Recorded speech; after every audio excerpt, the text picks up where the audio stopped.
Sa okasyong ito, ating tunghayan ang paradang sumasagisag sa ebolusyon ng isang malayang bansang Pilipinas bilang pagpapahalaga at pagbibigay parangal sa dakilang araw na ito na may paksang diwang kalayaan, kinabukasan, kasaysayan.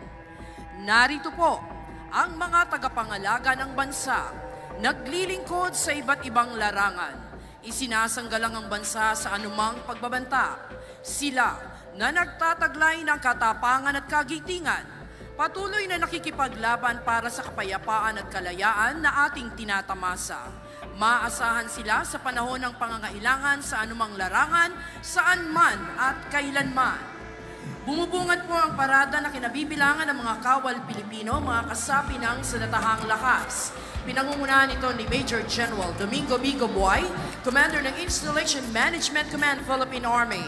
Ang kanyang kalupunan, Colonels Domingo Mischola Jr., Rustico Villanueva, Sadiri Tabutol, Rick Michael Baring, at Captains Boyd Amorado at Jonathan Salvilla. Mangyaring magsitayo ang lahat para sa pagdating ng ating watawat ng Pilipinas.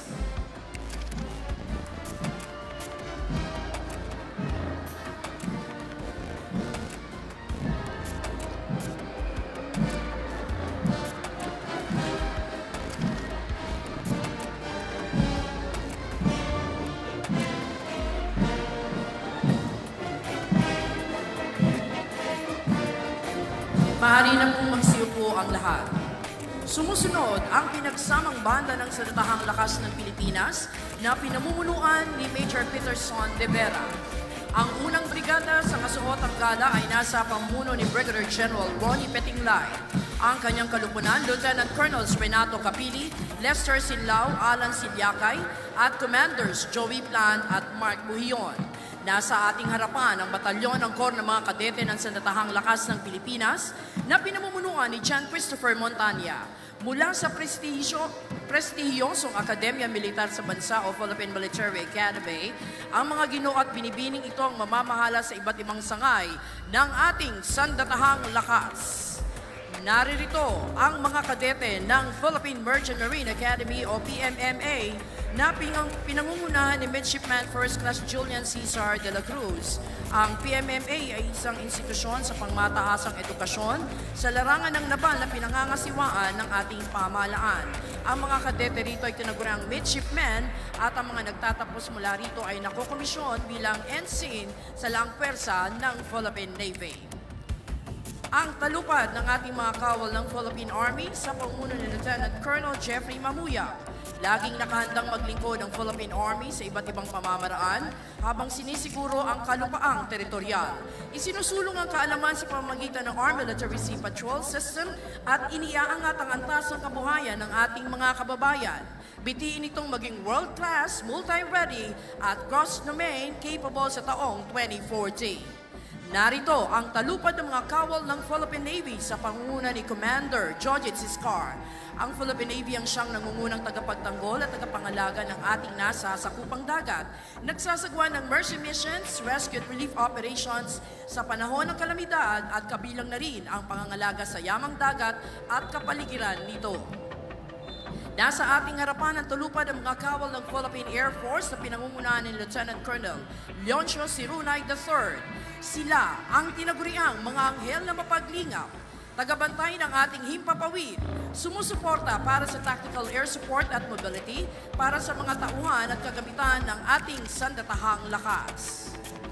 Ang pangalawang brigada sa kasuotang battle dress attire ay binubuo ng Special Operations Forces sa pangunguna ni Commodore Dwight Steven Dulnoan. Ang kanyang kalupunan, Lieutenant Colonel Sermelino Tusi, Christopher Lawrence Amastar, Benefe Montenegro, Alvin Aurel, at Reynaldo Zamora. Narito po ang talupad ng Scout Ranger at Special Forces ng Philippine Army sa pamumuno ni Lieutenant Colonel Belmore Manawis. Sila po ang mga individual na nakaaangat ang kasanayan at sinusuong ang operasyong tulad ng Small Unit Operations mula reconnaissance, intelligence, demolitions, gayon din ang jungle warfare, unconventional warfare at mga operasyong kontra-terorismo. Sinusundan sila ng Special Operations Forces ng Philippine Navy, ang Naval Special Operations Command Force Reconnaissance Group at Philippine Marine Corps sa pangunguna ni Lieutenant Colonel Melchor Gonzaludo.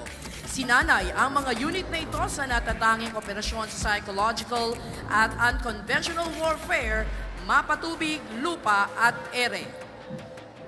Ang huling batalyon ng Special Operations Forces mula naman sa Philippine Air Force, ang Special Operations Wing o SPAW na pinamumunuan ni Lieutenant Colonel Kerovin Lingan.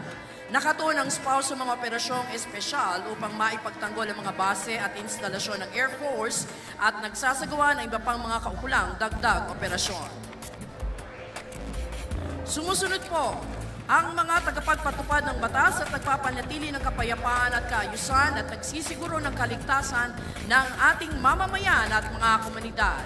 Ang hanay ng ating pambansang pulisya ng Pilipinas sa pamumuno ni Police Brigadier General Nestor Babagay Jr., ang kanyang kalupunan, Police Colonels Joel Kasupanan, Victorio de la Peña Jr., Joel Bari Azdani, Lucrecio Rodriguez Jr. at Job de Mesa. Narito po ang mga kadete naman sa kilalang Philippine National Police Academy. Inuhubog ang mga karakter ng mga kadeteng ito upang mamuno sa hinaharap ng nananaig ang paglilingkod, karangalan at hustisya. Gayon din bilang makadiyos, responsable at respetadong mga public safety officer.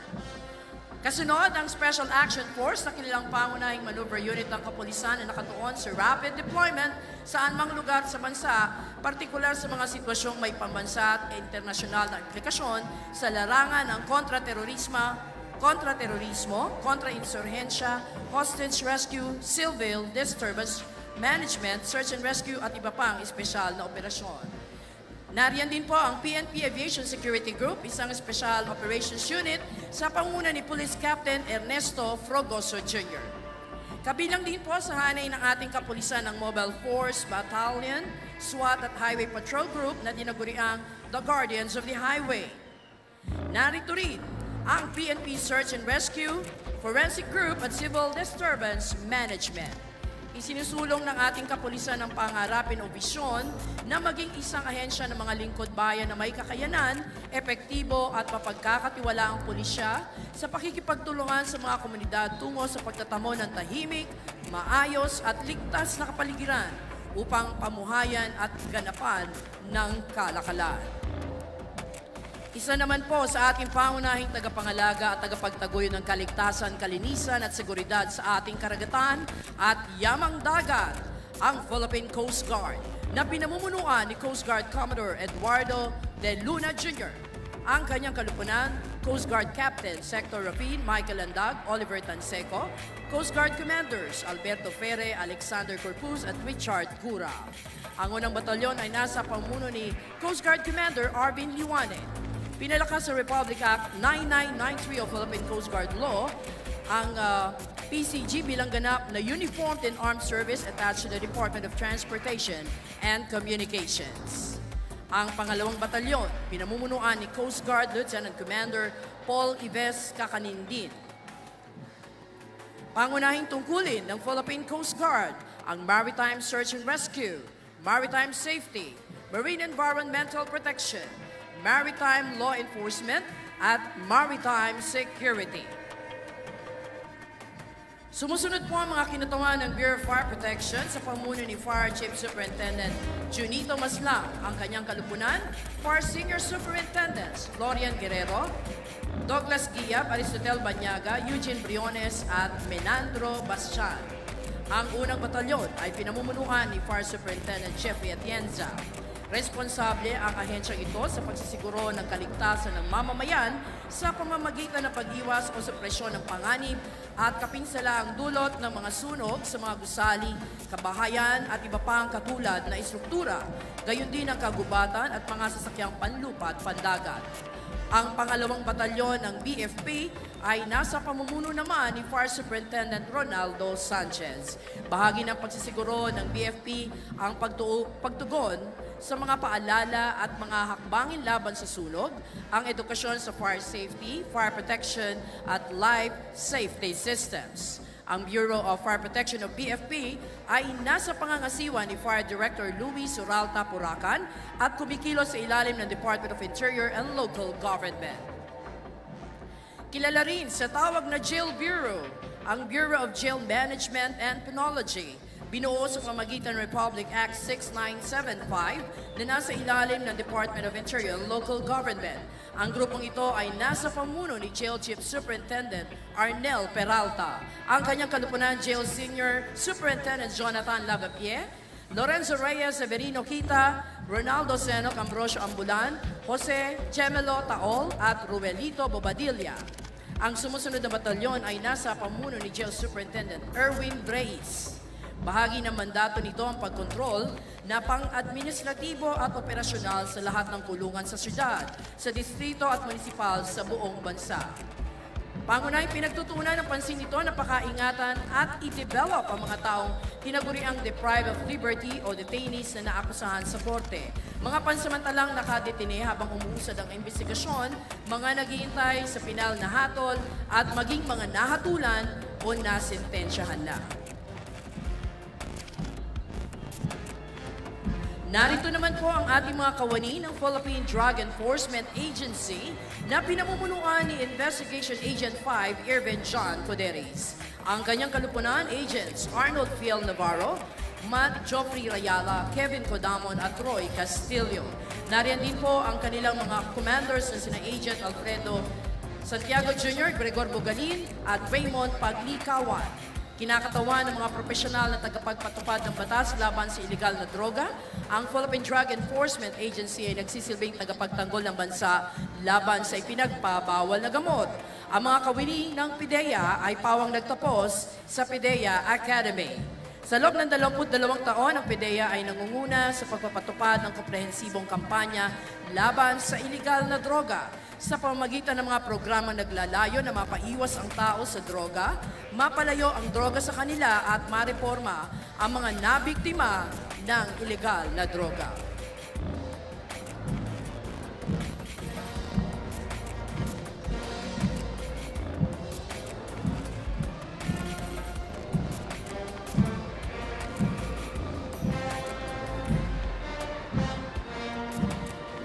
Mga kababayan, atin pong natunghayan ang ating sandatahang lakas, ang pamansang pulisya at ang tanod baybayin ng Pilipinas. Kasama ang Bureau of Fire Protection, ang Bureau of Jail Management and Penology at Philippine Drug Enforcement Agency na maaasahan mapaanumang larangan saan man at kailanman. Sila ang ating mga kaagapay upang mapanatili ang kaayusan, katiwasayan at kapayapaan sa buong kapuluan para sa isang matatag na kinabukasan ng ating bagong Pilipinas.